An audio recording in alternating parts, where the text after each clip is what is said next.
çömel. Bir dünyamız, bir sen özün, bir de mən. Perde perde gah ağlayan gah güler. Nefesinle oxu güzel boy sesin. Yüreğimde kaman kimi titresin. Oxu gözəl, oxu gözəl, qoy səsin ürəyimdə kamal kimi titrəsin.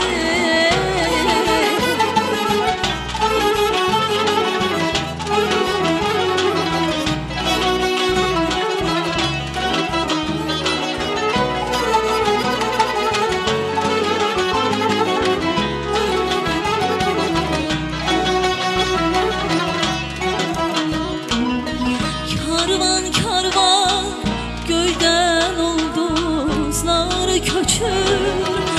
Öz bəxtinə hər kəs bir ülkə seçir. Karvan karvan göydən ulduzlar keçir. Öz bəxtinə hər kəs bir ülkə seçir. Qocaları ömür keçir, gün keçir.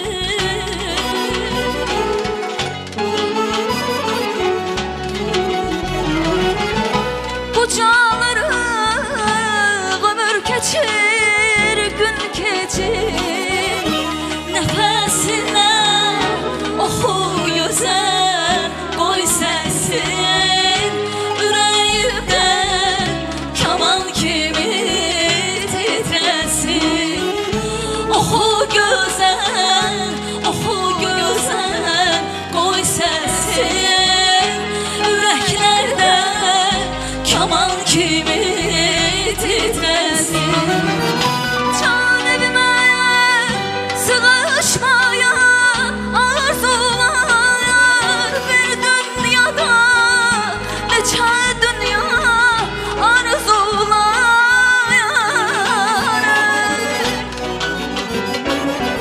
Can evime sığışmayan arzular bir dünyada, neçə dünya arzular.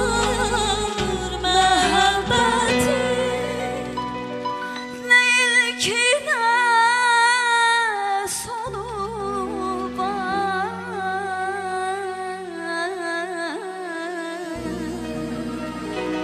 Nəfəsinlə